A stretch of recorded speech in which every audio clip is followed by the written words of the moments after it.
La Jornada Zacatecas TV, un espacio de libertad.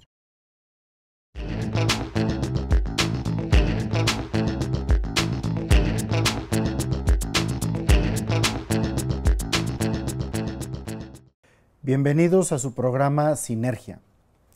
Este es el programa de análisis de la economía, la sociedad y la política de esta casa editorial La Jornada TV. En esta ocasión, ante el discurso grandilocuente de la clase política en este periodo de informes, en donde anuncian muchos y múltiples cambios en el país, pero que estos discursos se topan con la resistencia de la realidad, que parece que la pobreza, la desigualdad, la violencia siguen y persisten. La pregunta que nos salta es ¿cómo gestionar el cambio? Ante un mundo de violencia, pobreza y desigualdad, ¿cómo es que debemos de pensar el cambio ahora, viendo que la acción gubernamental parece ahora mismo que es anodina y sin efectos? Para eso tenemos y contamos hoy con la agudeza del maestro Gustavo Esteva de la Universidad de la Tierra de Oaxaca. Maestro, buenas tardes. Buenas tardes, muchas gracias por estar aquí en tu casa. Gracias. Maestro, le llamamos al programa Cambio Social en la Tierra Baldía, y esto de tierra baldía porque parece que hay un estado de desesperación, ¿no? En donde no podemos salir, ¿no? Un lugar de donde no podemos salir. Kierkegaard nos decía de la desesperación, ¿eh? Como una duda de la cual no podemos estar fuera de ella. Aquí parece que ocurre lo mismo. No se ven salidas, está todo como oscuro. Nos gustaría saber primero su visión, ¿no? De cómo está este mundo, qué diagnóstico tiene de él en términos de clase política, el tema de este estado de desesperación de la gente, la sociedad civil, el movimiento social. ¿Cuál es su diagnóstico? Bueno, yo creo que es un título muy afortunado para el que ustedes han elegido porque es tierra baldía en un doble sentido. Por una parte, parece que se ha logrado tal devastación del suelo, de la tierra, de los bosques, del agua, que efectivamente está haciéndose imposible hacer que algo fructifique en esa tierra baldía. Y por otra parte, parece con una visión tradicional que en la gente pasa lo mismo, que la gente, que nada prospera, que nada puede realmente despertar una nueva esperanza.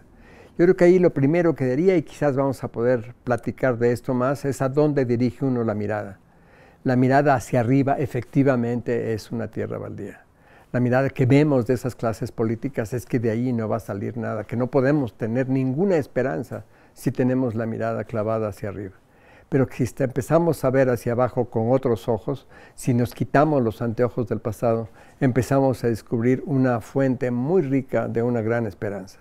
Pero lo que podemos ver en el análisis serio de lo que está pasando es un estado absolutamente trágico. Yo sé que no somos únicos en el mundo, que es un momento trágico para el mundo, no solamente para México, pero para México es difícil imaginar algo peor. Hay una cifra que se maneja poco y que a mí me parece la más impresionante de todas. Un grupo de investigadores muy serios habla de que en este momento viven fuera de México 37% de los mexicanos. No son gentes que fueron a buscar el sueño americano, son gentes que fueron expulsadas de sus tierras, de sus hogares, de sus ambientes, de sus contextos culturales. Es una de las más grandes migraciones de la historia de México, del mundo. Es una devastación tal en nuestra tierra que ha provocado que se nos vayan mucho más de la tercera parte. Ese sería el primer indicador catastrófico. El segundo es el de la violencia. Cuando Le Monde, antes de Siria, dijo que el de México era el conflicto más mortal del mundo, estaba diciendo la verdad. Hay muchos analistas con toda seriedad, con los pelos en la mano, que están diciendo que debemos multiplicar por 5 las cifras oficiales de muertos, desaparecidos, secuestrados, desplazados. Son cifras abrumadoras. Estamos en un nivel de violencia en que ya en ciertas partes del país ya entramos al peor tipo de guerra civil cuando ya no se sabe quién está peleando con quién. He estado usando la imagen de un lodo. El lodo es un material peculiar porque no es ni agua ni tierra, es una mezcla de los dos. En México, hoy, yo creo que es conciencia general que ya no es posible trazar una línea que distingue el mundo del crimen del mundo de las instituciones. Se mezclan los dos. Vivimos en medio de un lodo social y político que todo mundo percibe y que percibe con angustia, con frustración y que genera desesperación. No podemos modificar ese lodo. Ahí está ese lodo, la corrupción, la impunidad corriendo por todos lados, la mezcla de lo criminal y lo institucional en una sola cosa que nos abruma. Desgraciadamente, esos gobiernos que nos resultan tan irrelevantes para las cosas que nos importan, sí tienen efectos con su comportamiento. Ellos forman parte, son un elemento activo de la devastación. En términos de la violencia, yo creo que en el diseño del Estado-Nación estaba muy claro, lo dijo desde Hobbes, el protego ergo obligo, vamos a dejar el monopolio de la violencia legítima en manos del gobierno, esta institución que nos va a proteger a nosotros y nos va a proteger también de nosotros mismos. La hipótesis es, si nos dejan sueltos nos vamos a matar unos a otros. Entonces, el gobierno con el monopolio de la violencia legítima va a poder protegernos. Lo que tenemos hoy en México, de nuevo, es algo que saben todos. Esos gobiernos no tienen legitimidad alguna. Segundo, ya no tienen el monopolio de la violencia. Tercero, no nos están protegiendo. Estamos cabalmente desprotegidos. Lo que tenemos enfrente es una situación en que el gobierno no cumple ninguna de las funciones por las cuales se le atribuyeron facultades y poderes, que ha estado destruyendo el Estado de Derecho, que ya no vivimos en un Estado de Derecho y que estamos en un rumbo. Hace tiempo, hace 5 años, usé la frase de que no estábamos al borde del abismo, sino que ya habíamos caído en él y se veía insondable. Seguimos cayendo en ese abismo insondable. Es una situación absolutamente catastrófica en que no habría ningún lugar al optimismo. Tony Negri resume, digamos, el diagnóstico diciendo que hay una apropiación de lo común, una privatización de lo público. Es una guerra en donde se está cada vez más devastando todo lo que tenemos de común, desde recursos naturales hasta la información. Y el Estado también en esa perspectiva resulta ocupado, ¿no? Estamos ante un Estado ocupado en donde los grandes poderes fácticos, por ejemplo, en el caso de las bancadas, tenemos bancadas que representan no a un territorio, a una población, a una clase social, sino representan a una empresa o a un consorcio, ¿verdad? Esto es la telebancada, la Bimbo bancada, ahora seguramente vamos a tener la exobancada, ¿verdad? Ahora con lo de la reforma energética, de tal manera que el Estado está siendo ocupado por los grandes consorcios privados y privatizándolo de alguna manera, eso que se supone es un patrimonio político común. ¿Usted coincide con este diagnóstico? En realidad no, porque esa es una discusión retrasada. Hace 40 años recuerdo yo que participaba muy activamente en una teoría, en un esbozo teórico muy vivo en aquel tiempo que hablaba de la autonomía relativa del Estado y que decíamos, sí, ya sabemos desde Marx, que es el Consejo de Administración de la burguesía, que esos aparatos del Estado están al servicio del capital, que están administrando el capital, pero hay un espacio, podemos todavía hacer que el espacio del Estado pueda bailar el son que toca la gente, que hay una posibilidad de una autonomía relativa y podemos obligar al Estado con nuestra movilización, con nuestra acción, con nuestros votos, con lo que sea, podemos hacer que el Estado de alguna manera baile el son que toca la gente. Yo creo que fue una ilusión, la que tuvimos hace 40 años y la que hoy seguimos teniendo. El diseño del Estado-Nación implica crear una estructura de aparatos estatales, de un aparato gubernamental, que está básicamente al servicio de la administración del capitalismo y no ha tenido nunca ninguna otra función. En ciertas condiciones de lucha social, en ciertas condiciones de inestabilidad, esos aparatos estatales, esos gobiernos, realizan ciertas actitudes que pueden llamarse populistas o no, que implican que hacen ciertas cosas para beneficio de la gente, y esto genera la ilusión de que podemos conquistar el Estado para beneficio de la gente. Yo creo que es ya tiempo, ya tenemos suficientes experiencias, ya las experiencias del siglo XX nos dicen con toda claridad que esa ilusión de que el Estado será fascista si lo toman los fascistas, demócrata si lo toman los demócratas y revolucionarios si lo toman los revolucionarios. No, ese es un aparato de control y de dominación que no se puede poner al servicio de la gente. Es un aparato que está construido para dominar y controlar, no es un aparato construido para servir. Ahorita mismo en México parece que efectivamente estaríamos ante ese escenario aunado con una fragmentación de la sociedad civil, poco impacto, poca relevancia en la construcción de nuevos proyectos sociales.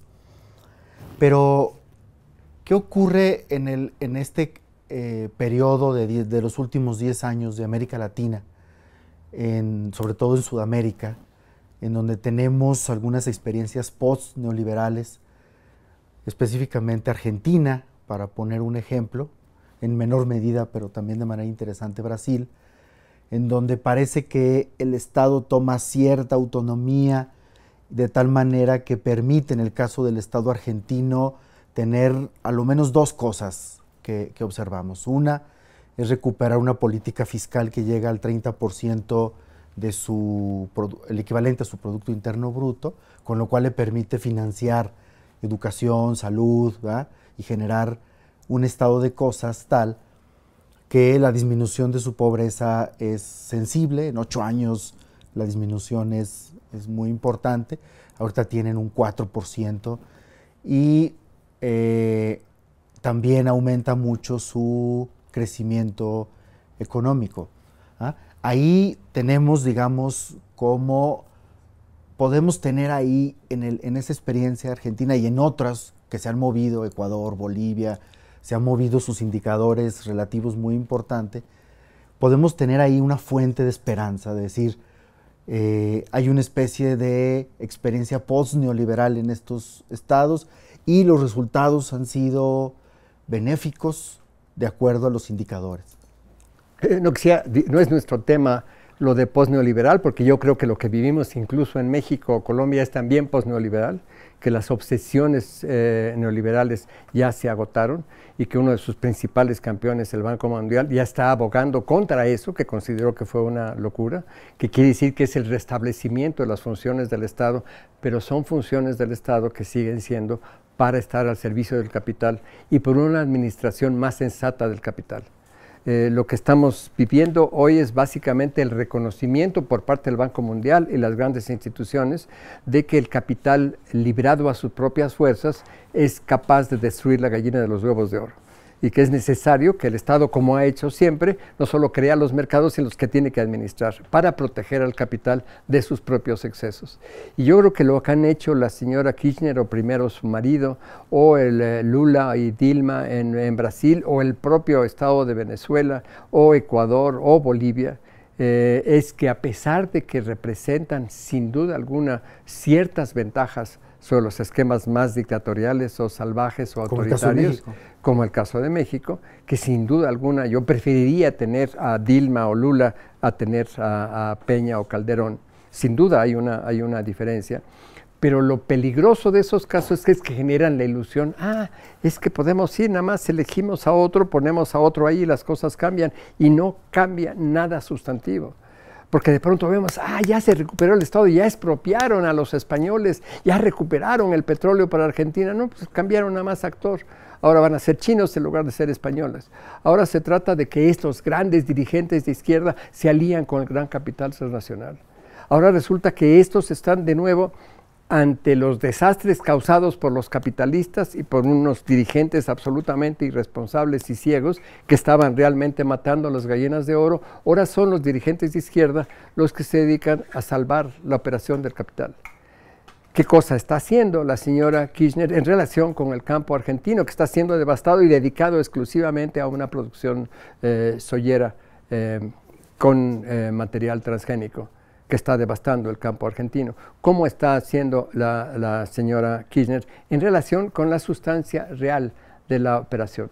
Cuando estamos en un momento excepcionalmente peligroso de la operación capitalista, no vale la pena que discutamos aquí si lo que está haciendo hoy el capital o no todavía es capitalismo.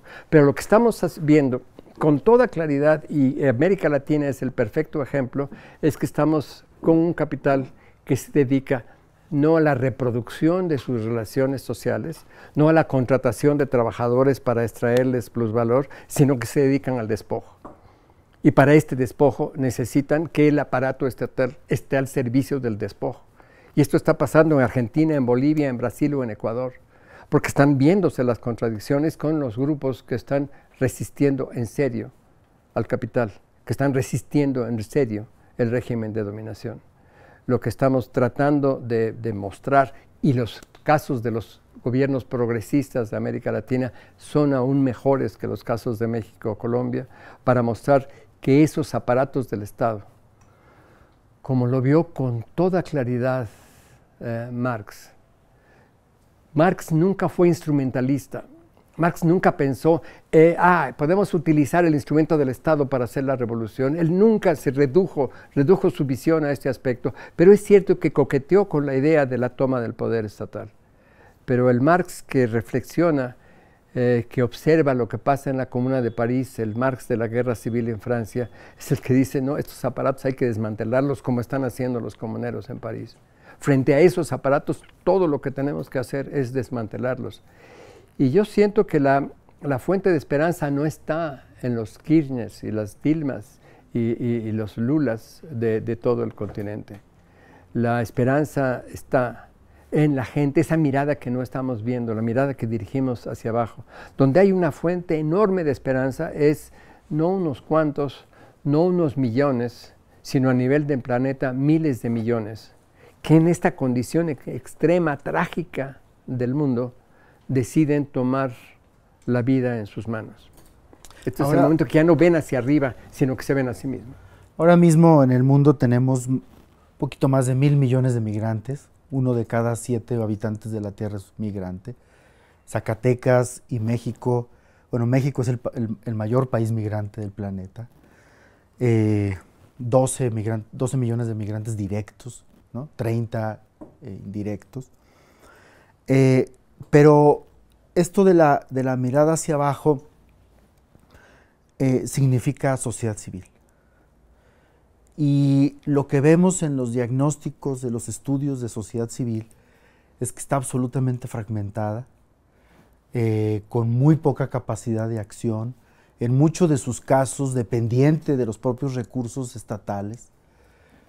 Un mapa en donde de 10 organizaciones que vemos de sociedad civil, 8 tienen de alguna manera una relación bastante estrecha y dependiente con algún partido político directamente con el Estado.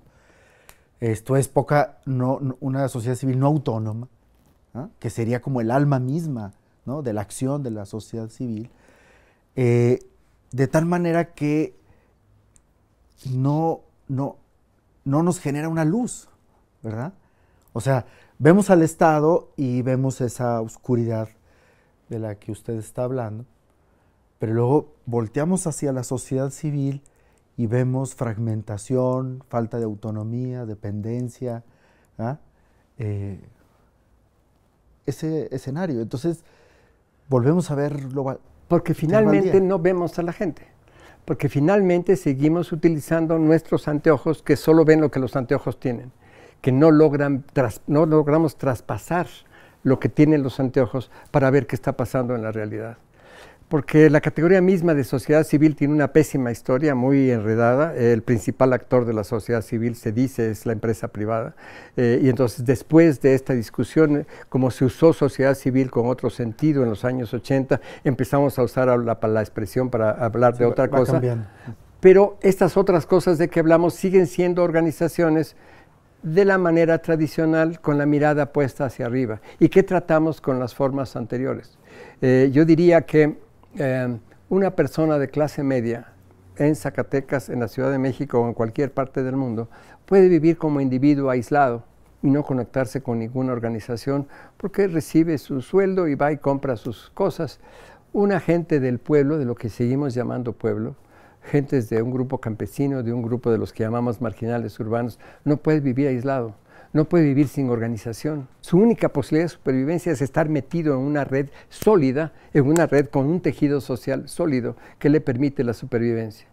La inmensa mayoría de esto de que estamos hablando no tienen un membrete en la frente, no lo registran ni los académicos ni los políticos, no tienen el nombre de la organización.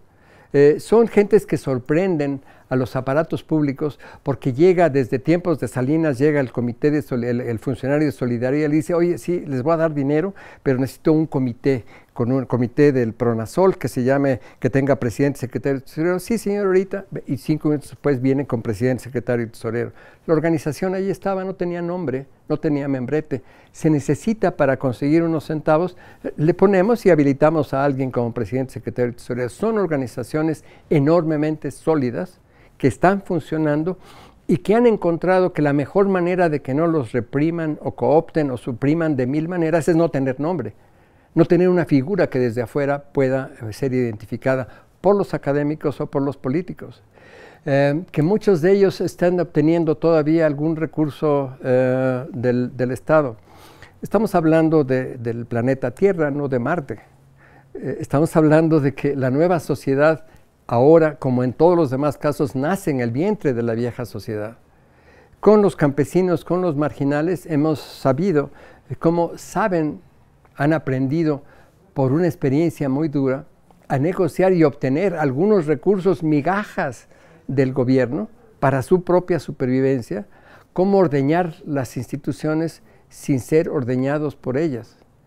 Y si observamos la realidad sustancial de cómo viven estos campesinos, sí es cierto, hay posibilidad de identificar algunas personas que viven exclusivamente del dinero que les da oportunidades que ahora se llamará Prospera.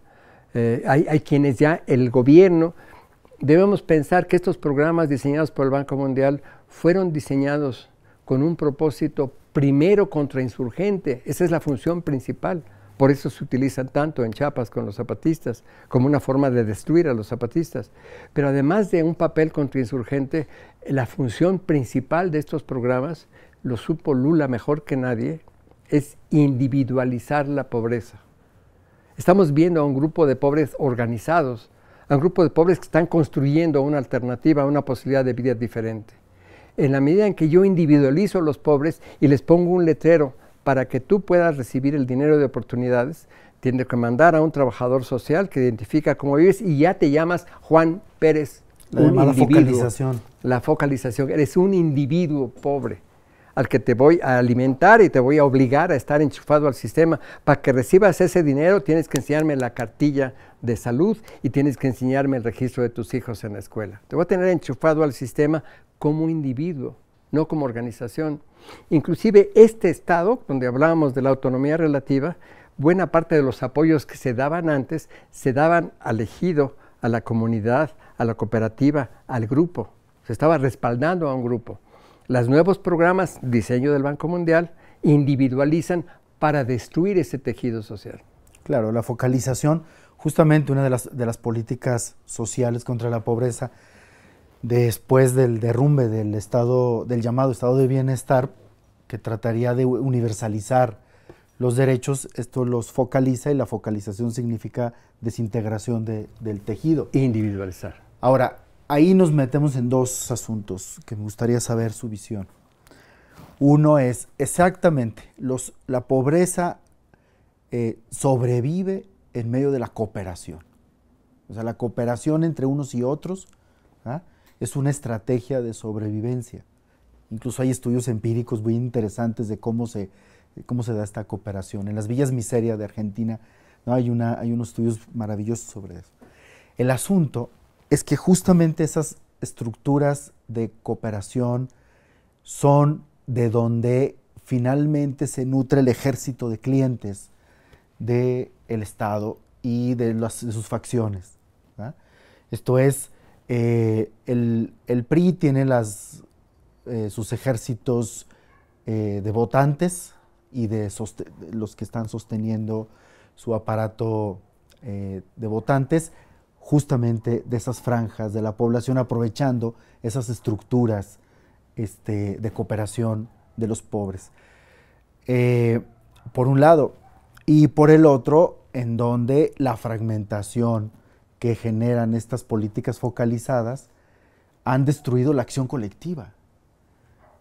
De tal manera que llegamos a donde antes eran comunidades, localidades rurales, que les llamábamos comunidades, ya no son comunidades, están totalmente fragmentados como efecto de estas políticas focalizadoras. Entonces, las redes de cooperación cooptadas en estructuras de clientes y la acción colectiva más autónoma destruida por la focalización. ¿Eso qué posibilidades nos da de tener esperanza? La verdad es que tenemos dos experiencias muy diferentes. Yo creo que es cierto que podemos encontrar algunas comunidades así, pero si fuera cierto que la gente estuviera viviendo en esos términos, habrían muerto hace muchísimo tiempo. Es decir, si no hay familia que pueda vivir con el dinero de oportunidades o de prospera, no es cierto. Es decir, es un alivio de la miseria para muchas gentes. Han logrado lo que presume Lula, han logrado sacar a gentes de la miseria extrema. Sí puede aliviar la miseria extrema, no puede permitirles sobrevivir. No es cierto que vivan de eso.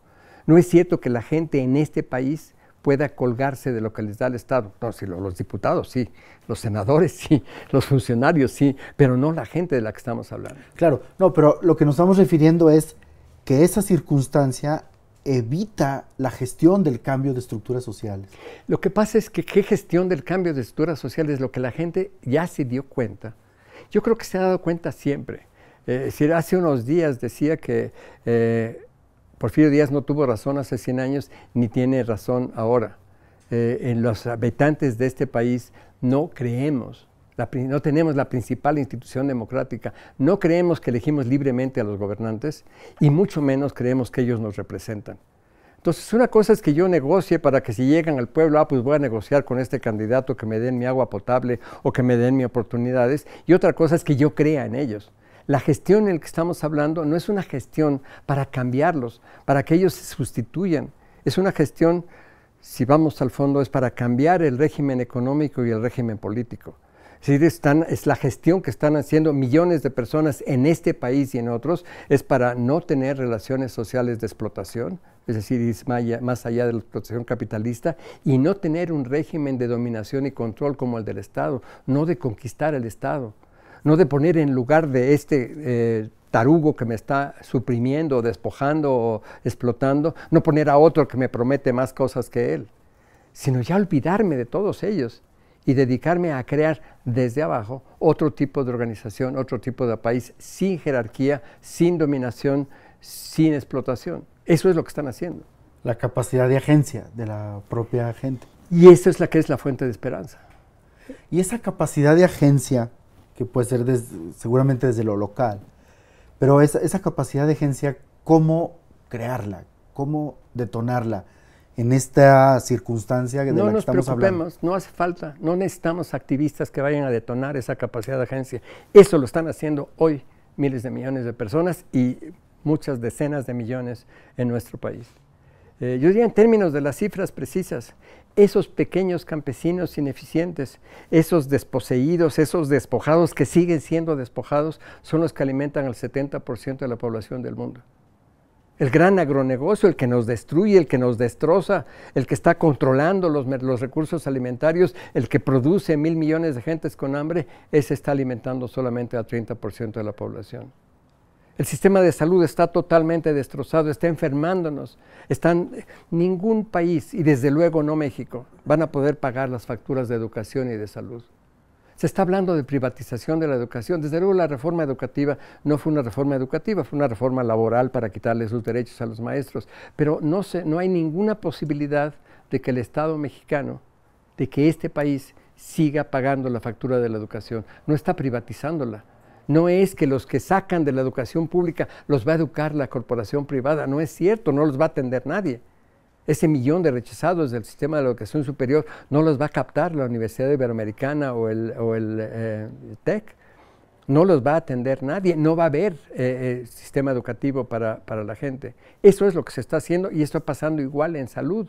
En salud ustedes tienen aquí en este momento, en estos días, aquí en Zacatecas, la reclamación de la situación pavorosa de las instituciones oficiales de salud. No tienen los medicamentos, no dejan trabajar a los médicos, no pueden, estamos enfermándonos con ese sistema de salud. ¿Seguir golpeando esa puerta? Vamos a marchar millones de mexicanos, ay, por favor, mejoren el seguro social. La gente ya sabe que por ahí no.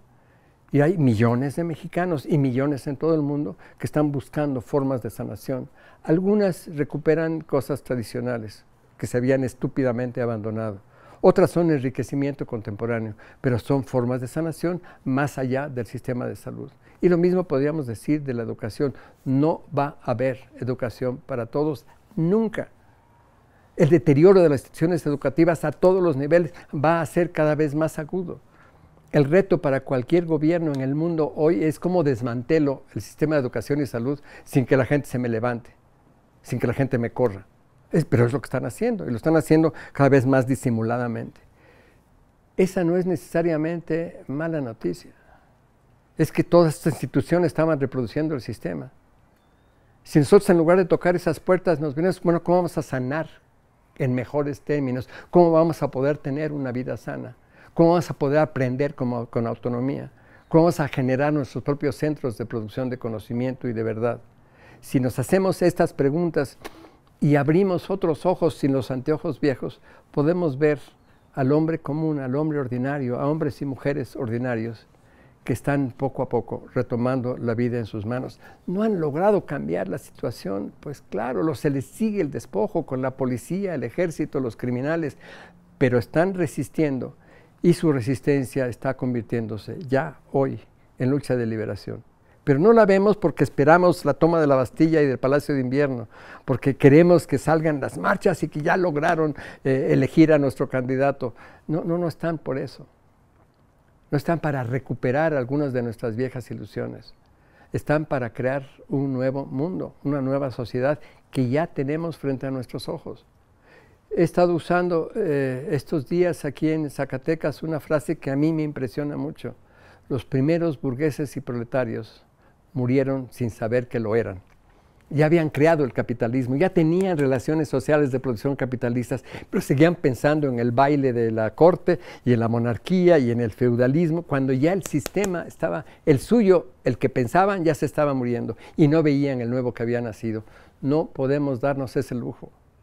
Si nosotros no vemos el nuevo sistema que estamos creando, un sistema que no tiene relaciones sociales de explotación, que no tiene la jerarquía de dominación del sistema estatal, que son hombres y mujeres ordinarios que tejen las nuevas unidades, las nuevas células de la nueva sociedad, nos las van a destruir. Tenemos que estar juntos. Yo creo que hay un argumento suyo que es muy claro, tenemos que articularnos. Dice sociedad civil fragmentada, es cierto, estamos dispersos por todas partes. Son hombres y mujeres que sin comunicarse entre sí, sin hablar el mismo lenguaje, están haciendo las mismas cosas porque tienen los mismos enemigos, los más despojos, ¿no? Decía, para ir terminando, dice Platón que un político es como un tejedor, ¿ah? Utiliza la metáfora del tejido para hacer esto. Es como un hombre araña, ¿no? Un hombre que teje cosas, que teje telarañas. Así tendría que haber una especie de políticos desde abajo que estuvieran tejiendo, articulando todas esas experiencias o esas pequeñas iniciativas, y a eso le diríamos detonar esa nueva realidad, ¿o cómo sería?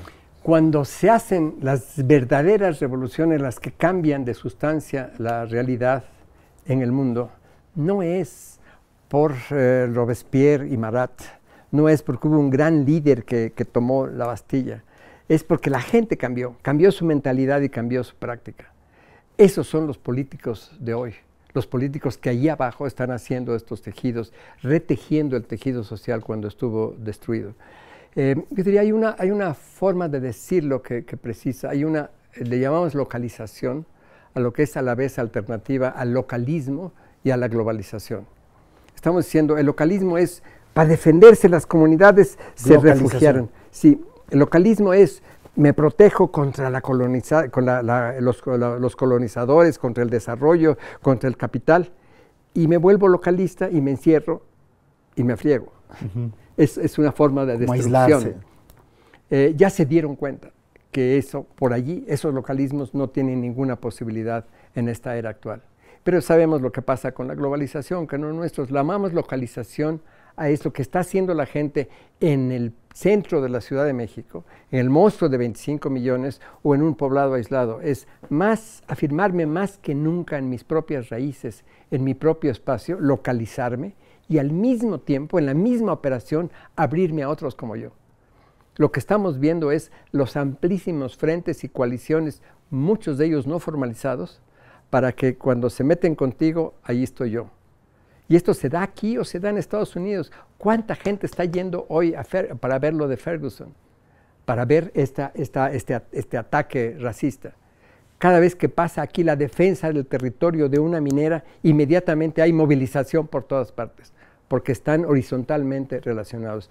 No son de un partido, no forman parte de oportunidades, no están en ninguna de las visiones tradicionales, pero ahí están, se están articulando horizontalmente. Pero lo más importante que quisiera decir, nos articulamos hoy, como siempre, por la acción, no por una plataforma de ideas, no por un líder, no por una estructura partidaria, nos articulamos por la acción. Y quienes más nos están articulando hoy es quienes están en la principal línea de batalla, los pueblos indios. Son los pueblos indios los que nos articulan en la acción. Vamos junto con ellos en esta construcción de un mundo nuevo y en esta resistencia al horror a través de la acción misma. No a través de un político que nos articuló, de una plataforma ideológica que nos articuló, sino de la acción misma. Así, tú y yo estamos juntos, vamos a entrarle juntos a este rollo. Bueno, pues por último, terminamos con lo que empezamos, el tema de la esperanza. Entiendo que solo cuando esperamos, esto es con confianza, ¿no? Cuando tenemos ante nosotros una posibilidad de que las cosas sean de otra manera, es lo que nos moviliza. Si no tenemos esa visión, esa posibilidad, no hay movilidad, ¿no? Entonces la esperanza es como el elemento movilizador, ¿no? ¿Cómo resumiría usted ahorita en este momento esa fuente de esperanza? Sí es la esencia de todos los movimientos populares. Yo llegaría a este extremo. Si no recuperamos la esperanza como fuerza social, tenemos en peligro la misma supervivencia de la especie humana. Es decir, es una prioridad absoluta recoger, recuperar, reconstruir la esperanza.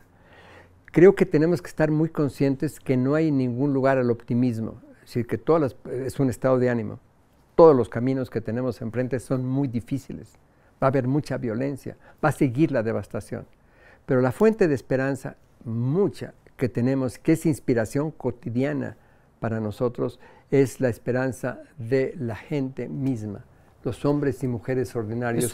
Es una casualidad que en todos estos movimientos sociales de abajo, horizontales, no sistémicos, existan siempre grupos religiosos.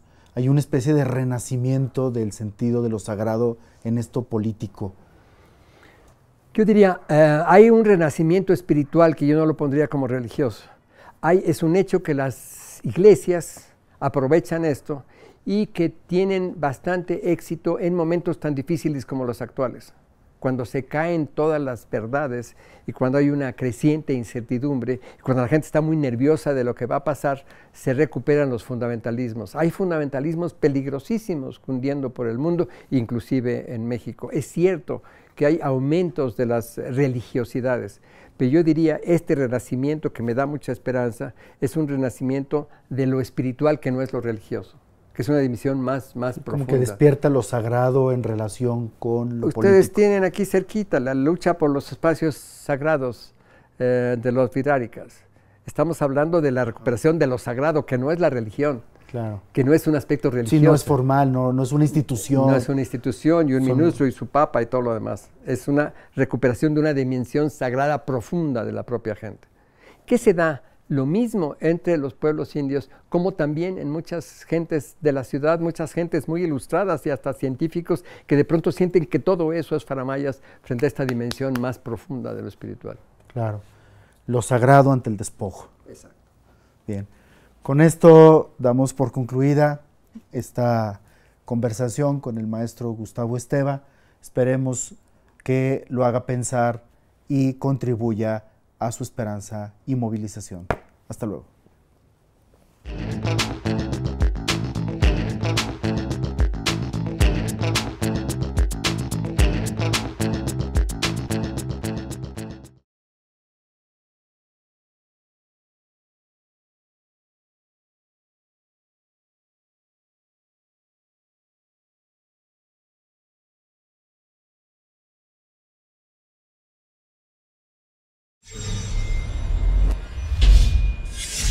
La Jornada Zacatecas TV, un espacio de libertad.